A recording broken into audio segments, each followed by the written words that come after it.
बिस्मिल्लाहिर्रहमानिर्रहीम। लाखों करोड़ों दुरूदो सलाम मोहम्मद मुस्तफ़ा सल्लल्लाहु अलैहि वसल्लम और आले मोहम्मद पर। मैं हूं उमर दराज गोंदल। जनाब, मैं सारी खबरें आपको देने से पहले कि पीपल्स पार्टी और मुस्लिम लीग नून की मुलाकात में क्या तय हुआ है और तहरीक इंसाफ ने अपने लोगों को नया हुक्म दिया है और बाकी सारी बातें अमेरिका से मुतालिक भी बताने से पहले लाहौर से सबसे बड़ी खबर आपको देना चाहता हूं।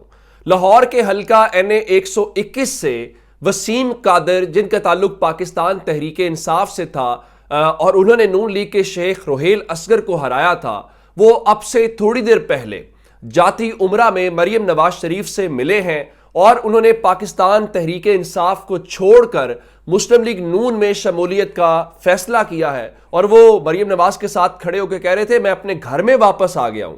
अब उसकी वजह यह है, इनका ताल्लुक मुस्लिम लीग नून के साथ था और मुस्लिम लीग नून में ये शामिल रहे और वहां पे इनके पास ओहदा भी था, जिसके बाद अब ये बाकायदा जो है ये 2018 से पहले जो है वो जो उसमें वहां पे रहे और 2000 दोबारा में पहले PTI में थे, 19 में दोबारा मुस्लिम लीग नून में गए और फिर PTI में आ गए। अब ये बंदा छोड़ के चला गया। अब मैं एक एक चीज आपको बताना चाहता हूं। नंबर 1, इसने अभी 1-2 रोज पहले इंटरनेशनल मीडिया से गुफ्तगू की और यह बताया कि इमरान खान के साथ बड़ी ज्यादती हो रही है और बड़ा जुल्म हो रहा है। तो इस तरह से हुआ। अब वो बात भी छोड़ देते हैं।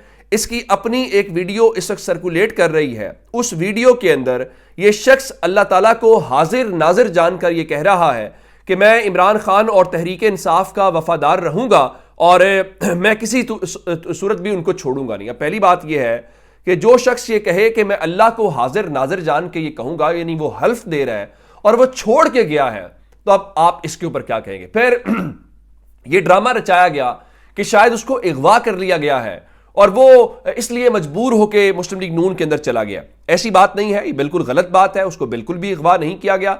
मैं आपको बाकी हकायक बताने से पहले, इवन हमाद अजहर जो कह रहे थे उसको जो है वो अगवा किया गया। अब हमाद अजहर कह रहा जी मेरी ताज़ा इतलात के मुताबिक वसीम कादर अगवा वगैरह नहीं हुआ और अगवा की खबर इसने खुद चलवाई थी, बात पैसों पर मुक्की है। ये अल्फाज उनके हैं। लेकिन मैं आपको बताना चाहता हूं कि हुआ बेसिकली क्या है। एक तो ये जिस हल्के में आया, जहां पे इलेक्शन लड़ने के हवाले से इसको टिकट दिलवाने के लिए कुछ लोग हैं PTI के, मैं नाम नहीं लेना चाहता, उन्होंने इसको रिकमेंड किया। अब बात सिर्फ इतनी है कि इसकी मुखालफत हो रही थी और इवन लोग कह रहे थे कि जो जमशेद इकबाल चीमा साहब है उनको टिकट दे, या चीमा फैमिली है और लोग हैं उनको टिकट दे। लेकिन उसके बावजूद इसको टिकट दिया गया, नंबर 1। नंबर 2, जब टिकट्स की बारी आई और इमरान खान लाहौर के हल्का NA 122 से उम्मीदवार थे, उस हल्के में आप जानते हैं जब आप कागजात नामजदगी जमा करवाते हैं तो एक आपको तजवीज़ कुनिंदा और एक आपको तायद कुनिंदा चाहिए होता है। अब हुआ यह कि इस बंदे ने सबको कहा कि आप में से कोई भी तजवीज़ का कुनिंदा या तायद कुनिंदा नहीं देगा। ये लाहौर का सेक्रेटरी जनरल भी था, तो उसने कहा मैं दूंगा। अब इसने जो लोग तजवीज़ कुनिंदा और तायद कुनिंदा दिए अपने पार्टी चेयरमैन के लिए, आप हैरान इस बात के ऊपर होंगे उनका ताल्लुक उस हल्के से नहीं था। अब कानून यह कहता है कि तजवीज़ और तायद कुनिंदा को उसी हल्के से होना चाहिए। इस बुनियाद के ऊपर इमरान खान के टेक्निकल ग्राउंड्स के ऊपर कागजात मुस्तरद कर दिए। बाकी तो बात की बात है ना, वो डिस्क्वालीफाइड है कि नहीं है। अब उस बंदे ने मुस्लिम लीग नून के अंदर शमूलियत इख्तियार कर ली है और मुस्लिम लीग नून को शायद इस गंद को लेते हुए, कल तक मरियम नवाज कहती थी कि लोटों की जगह बाथरूम होता है। अब ये जो शख्स है जो अल्लाह को हाजिर नाजिर जान के कह रहा था और मैं कह रहा था इमरान खान के साथ, उसका एतबार किया जा सकता है, पहली बात। दूसरी बात, काजी फायज ईसा साहब को बहुत बहुत मुबारक हो। उन्होंने ये जो मेला मवेशियां लगा दिया है जिसमें कहा है कि मुस्लिम लीग नून जितना खरीदना चाहती है खरीद ले, ये उनका क्रेडिट है। वो जो बल्ला छीनने वाला काला फैसला था उसके पीछे यही हिकमत थी। एक, तहरीक इंसाफ के पास मखसूस नशिस्तें ना हो। नंबर 2, इन लोगों को खरीदना आसान हो और फ्लोर क्रॉसिंग का जो इनके ऊपर शिक है वो भी ना लग सके।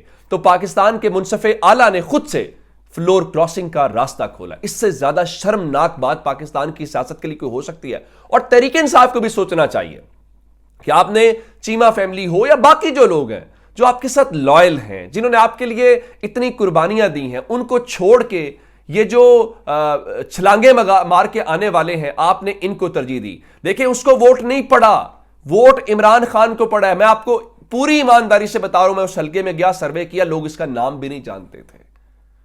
लोग इमरान खान को वोट दे रहे थे। इस हल्के में, किसी भी हल्के में आप किसी भी कारकुन को खंबे को खड़ा कर देते इमरान खान के नाम पे, वो भी जीत जाता।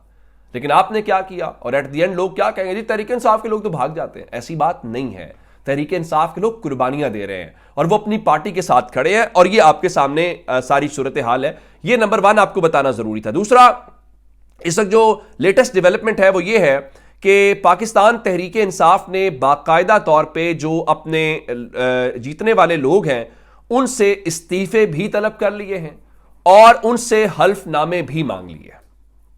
और इस्तीफे के ऊपर ज़ाहिर तारीख तो नहीं लिखी होगी ना, तो वो अगर कोई गड़बड़ करता है तो इस सिलसिले में ये एक स्ट्रेटजी अपनाई गई है कि जब तक आप किसी और जमात में शामिल नहीं होते तो आप आज़ाद होंगे, ज़ाहिर है, तो आपके ऊपर डिस्क्वालिफिकेशन वाली वो चीज़ें नहीं हो सकती। क्योंकि खबरें आ रही हैं जी, पीपल्स पार्टी नून लीग दावा कर रही है कि जी हमारे पास कोई जी 20 के करीब लोग हैं जिनसे हम राब्ते में हैं। तो पाकिस्तान तहरीक इंसाफ ने इस सिलसिले में जो बैरिस्टर गौहर है उन्होंने ये कहा है, क्योंकि उन्होंने कल जिम्मेदारियां दे दी थी कि जो कौमी असम्बली के लोग हैं वो उमैर न्याजी उनसे कोऑर्डिनेट करेंगे, और जो पंजाब असम्बली में है मियां असलम इकबाल करेंगे, और खैबर पख्तूनख्वा असम्बली जो है उनसे करेंगे अली अमीन गंडापुर जो हैं। अब ये सारी चीज़ें हैं, उसकी वजह यह है कि लाहौर में मुलाकात हुई है, और ये मुलाकात आसिफ अली जरदारी, बिलावल जरदारी और मुस्लिम लीग नून के वफ्द के दरमियान हुई है।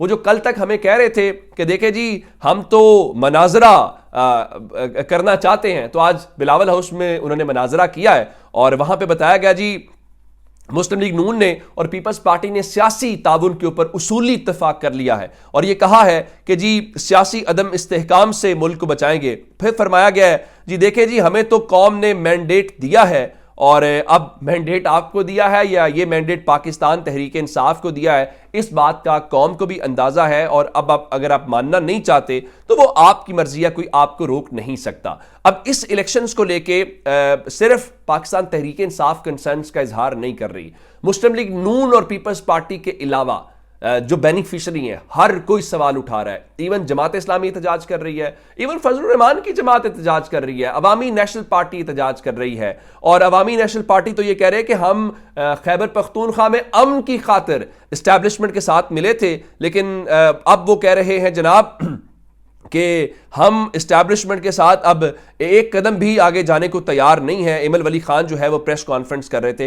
ये सारी बातें अपनी जगह पे हैं कि आप ये कर रहे हैं, मुकाबले में जो तहरीक इंसाफ है उनको तोड़ रहे हैं। तहरीक इंसाफ कह तो रही है कि हम अदालत जाएंगे, लेकिन अदालत जाके आप क्या कर लेंगे। लेकिन असल खबर की तरफ आते हैं, और अवामी नेशनल पार्टी ने खैर नताइज को तो मुस्तरद कर दिया, और उनका जी अगर ये सब कुछ ना हल्के खोले गए तो फिर हम जाएंगे अवाम की अदालत में, फिर ज़ाहिर सड़कों के ऊपर होंगे। पीपल्स पार्टी भी सवाल उठा रही है कि इलेक्शन कमीशन ने अभी तक जो है फॉर्म 45 और 47 जो है वो क्यों नहीं जो है वो अपलोड किए, और इसके ऊपर फरतुल्ला बाबर ने ट्वीट किया। यही वो असल गड़बड़ है जहां से की जा रही है। खैर पीपल्स पार्टी तो बेनिफिशरी है, और वो तो बलूचिस्तान में भी उन्होंने सनाउल्लाह ज़हरी को बुला लिया इस्लामाबाद कि वहां पे आए, हुकूमत बनाएंगे, और मुस्लिम लीग नून भी उनको कह रही है कि आपको सदर का ओहदा दे देते हैं, आपको चेयरमैन सेनेट दे देते हैं, या स्पीकर कौमी असम्बली दे देते हैं, फिर पंजाब में भी आपको कोई आला ओहदा दे देंगे। ये सारी चीज़ें अपनी जगह के ऊपर है, लेकिन उसमें से भी कुछ लोग पीपल्स पार्टी को समझा रहे हैं, जिसमें पीपल्स पार्टी के जो सीनियर रहनुमा है वो कह रहे हैं कि इस कमज़ोर और लूली लंगड़ी हुकूमत में मत बैठे, और उस हवाले से उन्होंने कहा कि अपोजिशन लीडर जो है वो बिलावल भुट्टो जरदारी को बना दिया जाए। लेकिन एक तजवीज़ है उनकी, कल सेंट्रल एग्जीक्यूटिव कमेटी का इजलास होगा, उसमें फैसला हो पाएगा। अच्छा, फिर एक खबर ये भी थी कि शायद पाकिस्तान तहरीक इंसाफ उनके साथ जो है वो इत्तेहाद कर ले, लेकिन पाकिस्तान तहरीक इंसाफ ने इस हवाले से जुल्फी बुखारी जो है वो कह रहे हैं जी पाकिस्तान पीपल्स पार्टी के साथ तो इत्तेहाद नामुमकिन सी बात है, वो नहीं हम करेंगे। और फिर बैरिस्टर गौहर ने भी ये बात कह दी है कि पाकिस्तान तहरीक इंसाफ जो है वो अपोजिशन की नशिस्तों के ऊपर बैठेंगे। अब उनको बैठना भी चाहिए, उनको आवाम की राय, और उसकी वजह यह है कि कोई सिलेक्शन को, इस असेंबली को मानने को तैयार नहीं है। इवन सिराजुल हक कह रहे थे कि जाली इलेक्शन नामंजूर, जाली नताइज नामंजूर, जाली हुकूमत नामंजूर। मेरे ख्याल से जब सब ही सड़कों के ऊपर हूं, बलूचिस्तान में, सिंध में, पंजाब में, खैबर पख्तूनख्वा में, तो फिर आपको ये इलेक्शन करवाने की जरूरत नहीं थी। आपको चाहिए था आप एक नोटिफिकेशन जारी करते या कौम को वैसे ही बता देते टीवी के ऊपर, जियो न्यूज़ के 9 बजे के खबरनामे में कि जनाब हमने नवाज शरीफ को बना दिया, अब कौम ने मानना है, माने ना माने ये आपकी मर्जी है, हमारा वजीर आजम वही था। अब भी तो आपने वही किया ना, कौम के मैंडेट को तो तस्लीम आप नहीं कर रहे। अब सूरत हाल इस वक्त ये है, इमरान खान और तहरीक इंसाफ तो कह रही है हम अपोजिशन में बैठेंगे, तगड़ी अपोजिशन करेंगे। अब उनको बैठना भी चाहिए। उसकी वजह यह है कि आपको अवाम ने अगर मैंडेट दिया है तो आपकी हुकूमत तो चलने नहीं दी जाएगी, ना आपकी हुकूमत कामयाब होने दी जाएगी। तो आप इनको करने दें, ये पीडीएम है ना, लोगों को और इनको लोगों के सामने इनको बेनकाब होने दें, लोग आपके साथ है। जरा मिसाल आप चेक करें, एक हल्का है नवाज शरीफ का, जहां पे लाहौर में नवाज शरीफ अपनी तरफ से दावा कर रहे हैं और एन 130 के फॉर्म 45 बता रहे हैं नवाज शरीफ हार चुके हैं। अब दूसरा हल्का है इमरान खान का, मियां वाली वाला, जहां पे इमरान खान इलेक्शन लड़ते हैं और उस हल्के में इस बार इमरान खान चूंकि इलेक्शन नहीं लड़ पा रहे थे, तो उस हल्के में जो उनके उम्मीदवार थे, अब उम्मीदवार की जरा आप अंदाजा करें कि उनकी कामयाबी उसके अंदर के क्या कहते हैं कि 2024 में जो इलेक्शन हुआ है उसमें जमाल एहसन खान वहां पे इमरान खान वाली नशिस्त के ऊपर पाकिस्तान तहरीक इंसाफ के उम्मीदवार थे।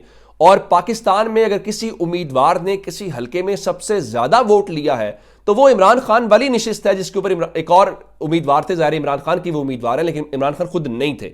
2,17,424 वोट लेके उन्होंने रिकॉर्ड बनाया है। अगर इमरान खान होते तो शायद ये 2 लाख से ज्यादा कुछ 3, 3.5 या 4 लाख के ऊपर चला जाता। ये है इमरान खान की मकबूलियत और इमरान खान का जो इस करिश्मा है। तो उनको क्या जरूरत है एक ऐसी लूली लंगड़ी हुकूमत और उस चीज में बैठना जो उनको चलने भी ना दे। और फिर दूसरी तरफ मुस्लिम लीग नून को ओवरऑल देखें, माजिद निजामी साहब ने जिसके ऊपर तजिया किया, वो कहते हैं जी इलेक्शन नताइज को सामने रखें तो वस्ती पंजाब में मुस्लिम लीग नून मुसलसल नीचे की जानिब जा रही है। और वस्ती पंजाब को ये समझते थे कि ये हमारा स्ट्रांग होल्ड है, यानी आप वो जीटी रोड के साथ साथ जाते जाएंगे तो मुस्लिम लीग नून को ताने के तौर पे भी कहा जाता है जीटी रोड की जमात है। लेकिन अब तजिया क्या उनका कहता है, वो कहते हैं जी मुस्लिम लीग नून मुसलसल नीचे जा रही है, दूसरी जानिब तहरीक इंसाफ मजबूत हो रही है।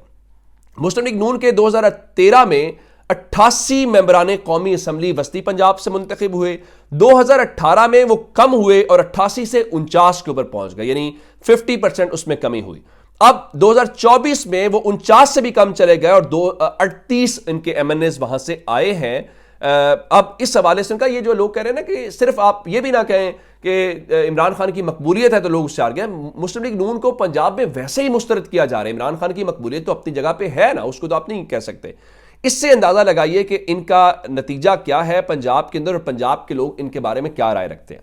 अब आते हैं इस बात के ऊपर जो मैंने आपको शुरू में बताया, जो अमेरिकी वाले हैं, अमेरिका ने गो के उनका जो स्टेट डिपार्टमेंट है या बाकी जो इलेक्शंस को लेके वो कंसर्न्स का इजहार कर रहे हैं। जो इंटरवेंशंस हुए, जो इंटरफेरेंस हुई उसके ऊपर वो बात कर रहे हैं, जो कम्युनिकेशन के जराए उस दिन ब्लॉक किए गए उसके ऊपर वो बात कर रहे हैं, यूरोपीय यूनियन बात कर रही है, दीगर ऑब्जर्वर्स बात कर रहे हैं, इंटरनेशनल मीडिया बोल रहा है, इवन अमेरिका के जो मुख्तलिफ कांग्रेस के लोग हैं, जो सेनेट के लोग हैं, वो खुल के इसके ऊपर बात कर रहे हैं। लेकिन आज एक ऐसी मुलाकात हुई है और आपको अंदाजा होना चाहिए, एक तो अमेरिका की पाकिस्तान में से है, आप इनकार करें या इकरार करें। अब ये मुलाकात जो है एक ऐसे वक्त में जब पाकिस्तान के अंदर हुकूमत साजी हो रही है, हुकूमत बन रही है, तो लगता यह है कि उन्होंने कहीं हाथ रखा है और एक मैसेज कन्वे किया है। अब यह मैसेज ज़ाहिर है पाकिस्तान की आवाम को तो नहीं है, क्योंकि इस मुलाकात की इस लम्हे तक तस्वीर भी जारी नहीं हुई, ना इलामिया आया है। मैं आपको अपने ज़राए से यह खबर दे रहा हूं। मुलाकात इस्लामाबाद में हुई है और मैंने आपको बताया था कि बिलावल जरदारी आज ही इस्लामाबाद से लाहौर पहुंचे हैं। इतलात थी कि आज वापस चले जाएंगे, लेकिन वो वापस नहीं गए, कल वो इस्लामाबाद जाएंगे। इस वक्त जरदारी और बिलावल दोनों लाहौर के अंदर हैं और कल उन्होंने सेंट्रल एग्जीक्यूटिव कमेटी का इजलास करना है। तो आज इस्लामाबाद के अंदर बताया गया है कि बिलावल जरदारी और पाकिस्तान में जो अमेरिका के सफीर हैं डोनाल्ड ब्लूम, उनके दरमियान एक तफसीली मुलाकात हुई है और ये तफसीली मुलाकात इस तनाजुर में देखी जा रही है कि शायद वो इंटरेस्टेड हैं कि पाकिस्तान पीपल्स पार्टी हुकूमत बनाए। आपको याद होगा 2008 में अमेरिकी सफीर ने जाके पहले ही काफ लीग को बता दिया था कि अगर आप इलेक्शन जीते तो हम नताइज को तस्लीम नहीं करेंगे। और अब नताइज के बाद उनका फौरी तौर पे जब हुकूमत साजी का अमल जारी है, बिलावल से मिलने का मतलब यह है कि उन्होंने दस्ते शफकत रख दिया है। बाकी अब अगले चंद दिनों, 1-2 दिन के अंदर जो है पिक्चर क्लियर हो जाएगी। अपना बहुत सारा ख्याल रखिएगा। खुदा हाफिज।